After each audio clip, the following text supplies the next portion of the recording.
जय श्री राधे राधे, कृष्णा कृष्णा। मेरे प्यारे भक्तों, आप सब कैसे हो? और मुझे पूर्ण भरोसा है कि आप सब बहुत अच्छे होंगे, आपके कार्य बनते होंगे और बनना भी चाहिए। सबसे पहले आप सबको बहुत बहुत आशीर्वाद। मुझे पता है कि आपको आशीर्वाद चाहिए, इसलिए फ़ोन करके आशीर्वाद मांगने की आवश्यकता नहीं। मैं बिल्कुल ये याद रखूँगी कि आशीर्वाद मुझे देना है।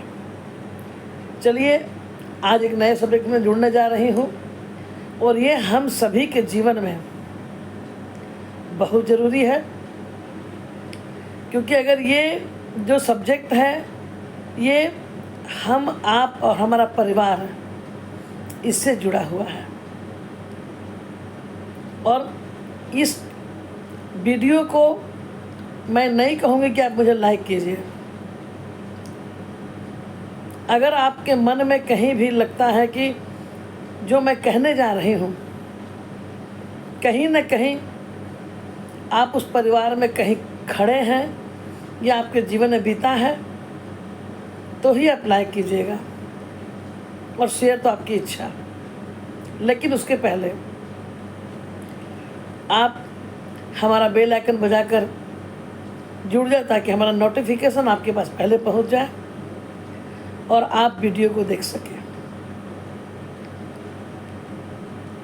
आज हम बात करने जा रहे हैं, दोनों वीडियो आगे पीछे जाएगी, एक आज के लिए और एक कल के लिए बनाऊंगी मैं, और दोनों का सब्जेक्ट मिलता जुलता रहेगा। लेकिन मैं बस यही चाहूँगी कि इस वीडियो को थोड़ा समय निकाल कर, चाहे किसी भी उम्र के हों, इस पूरा वीडियो को आप ज़रूर देखें। लाइक करें ना करें ये आपकी मर्ज़ी पे मैंने छोड़ दिया है। तो चलिए, सबसे पहले उन माताओं से मेरा नम्र निवेदन है जो माँ बनी है, जिनके बच्चे हैं, बेटे बेटियां हैं, अब किसी भी उम्र में हैं, ये कोई फ़र्क नहीं पड़ता, लेकिन आप माँ हैं। देखिए, आप जानते हैं, लेकिन समय का ऐसा चक्र चलता है, समय का ऐसा योग बनता है कि मति गति बदल जाती है। मैं चलती हूँ वहाँ से जब त्रेता युग था, और त्रेता युग में आप सभी जानते हैं राजा दशरथ को एक भी पुत्र नहीं था। कितने तप किए, कितने दान किए, लेकिन कब हुआ? यज्ञ होकर खीर निकला, ये तो अलग बात है, लेकिन भगवान चुनते हैं कार्य करने के लिए। उसी कार्य में, जैसे जब भगवान शिव समाधि में लीन हो गए और अब माँ पार्वती तपस्या कर रही है विवाह करने के लिए, तो सभी देवताओं ने चुना कामदेव को, क्योंकि वही एक ऐसे थे जो उनकी तपस्या को भंग कर सकते थे और मृत्यु को प्राप्त भी हो जाते। मेरे प्यारे, उसी तरह आज राजा दशरथ जो है, दशरथ जी हैं, ये शिकार खेलने के लिए वन को गए हैं। एक अच्छे राजा हैं, प्रजा की बहुत ख्याल रखते हैं, अच्छे पति हैं, अपने पत्नियों को बहुत ध्यान रखते हैं। उसके बावजूद भी घर में कोई लाला लाली नहीं है। अच्छा, इनके पास एक ऐसा वरदान था कि जो तीर ये रखे थे, जो इनके पास धनुष और तीर था, तो उसमें एक ऐसी उनको कुछ विद्या प्राप्त हुई थी कि अगर कहीं कोई भी पशु पक्षी पानी पी रहा हो तो ये तीर जाके वहीं लगता, ऐसा उसकी खासियत थी। तो आप जानते हैं श्रवण कुमार की कथा को। राजा दशरथ शिकार खेलने को निकले हैं। मैं बार बार कहती हूँ कि आप जो भी करते हैं ये कभी मत सोचिए कि ये आप करते हैं। ये सब गति और मति सब बदलने वाले भगवान हैं। हम पतंग हैं और लटाई हमारे ठाकुर जी के हाथ में है। वो अपने प्यादा को चुनते हैं किसको कहाँ पे यूज करना है। अब देखिए, एक से एक बड़े बड़े ज्ञानी संत मुनि इनके महल में थे। एक से एक बड़े बड़े यज्ञ हवन भी कराए, लेकिन पुत्र की प्राप्ति नहीं हुई। बाद में यज्ञ हुआ और फिर पुत्र की प्राप्ति हुई है, लेकिन वो कब हुई है वो जानिए। और वीडियो को इसलिए पूरा देखें कि मैं कहना क्या चाह रही हूँ। ये कहानी आपके घर से जुड़ी हुई है, आपके जीवन से जुड़ी हुई है। राजा दशरथ जब जंगल में पहुँचे, उसी वक्त श्रवण कुमार अपने अंधे माता पिता को तीर्थ याटन कराने के लिए लेकर गुजर रहे थे। उसी जंगल में माता पिता को प्यास लगी, और प्यास लगी तो जल लेने के लिए एक घड़ा को, जो सुराही है, वो तालाब के किनारे गए। और जैसा आप सबको ज्ञान होगा, ज्ञात होगा, और आप देखते भी होंगे कि सुराही को जब आप पानी में डुबाएंगे तालाब में, तो गुड़गुड़ गुड़गुड़ आवाज़ आती है।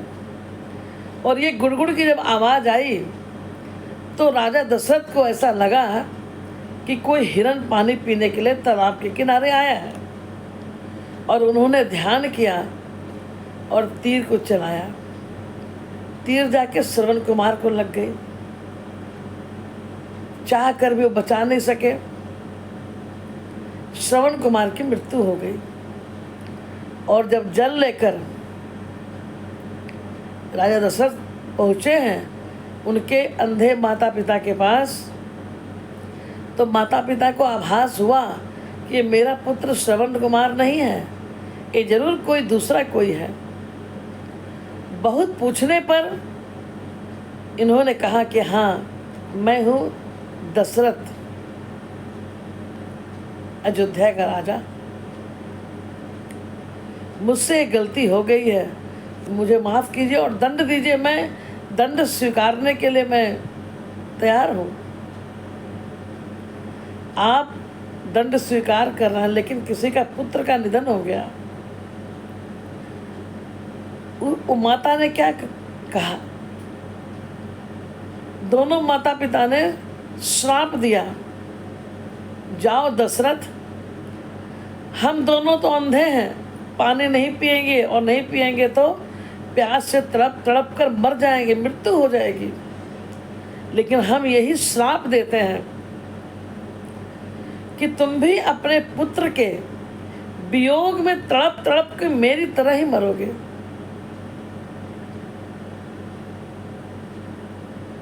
हाँ, और आप सभी जानते हैं कि जब राजा प्रभु रामचंद्र जी को राजा न बना करके नहीं बने और वन को गए, तो राजा दशरथ तड़प तड़प करके उनके प्राण निकले राम जी का इंतजार में कि मेरे राम आएंगे। हे राम, हे राम करते दशरथ जी इस दुनिया को छोड़ के चले गए। ये कहानी मैं क्यों आपको बता रही हूँ? इसलिए कि जो माताएं क्रोध में आकर अपने बच्चों को श्रापित करती हैं,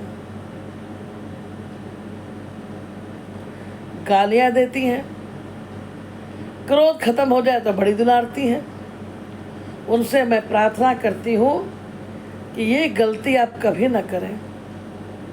आप जितने भी बड़े हैं, माँ तो माँ ही हैं, जो भी बड़े हैं, आप कभी भी किसी को भी, खासकर अपने बच्चों को, कभी भी श्राप ना दें जब आप दुखी हालत में रहें।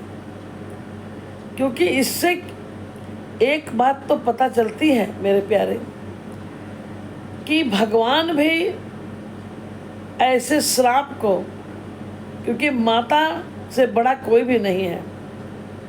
माँ जो होती है उनसे बड़ा कुछ नहीं है। प्रकृति माँ है, एक महिला स्त्री वो जगत जननी मातृ शक्ति है। उनका श्राप कभी बेकार नहीं हो सकता। भगवान भी इसका मान रखे हैं। भगवान चाहते तो ये बहुत बड़ी बात नहीं थी। प्रभु राम के पिता थे वो राजा दशरथ, लेकिन भगवान ने भी एक माँ की कलपती आवाज को, श्रापित आवाज को रोक नहीं सके और श्राप लगा। राम कथा में आप सभी सुनते होंगे कि राम राम कह के ही राजा दशरथ जी तड़पते रहे, रोते रहे, बिलखते रहे और अंतिम में उनकी मृत्यु हो गई। इसलिए चाहे कितना भी क्रोध, जब क्रोध आए तो आप वहाँ से हट जाएं, 2 गिलास पानी पी लें और उस जगह को छोड़ दें जहाँ आपको क्रोध आ रहा है। और ये बातें सब पे लागू होती हैं, क्योंकि जब क्रोध आता है, दुख, अगर आपको बहुत तकलीफ है, आंतरिक दुख है, जब शरीर के एक एक रोए आपके रोने लग जाएं, ऐसी अवस्था में आप कभी भी अपनों को श्राप ना दें। क्योंकि अगर आप श्राप रोते हुए देंगे तो भगवान भी इसको काटेगा नहीं और आपके बच्चों को ही झेलना पड़ेगा। इसीलिए अगर आपको अच्छा लगा है तो मैं कहूँगी नहीं कि आप लाइक कीजिए, शेयर कीजिए। वीडियो को खाली सिर्फ देखने के लिए मैं कह रही हूँ, क्योंकि जिस वीडियो को देखकर हमें शिक्षा मिलती है, हमें प्रेरणा मिलती है, उसे शेयर तो जरूर करनी चाहिए। राधे राधे, कृष्णा कृष्णा।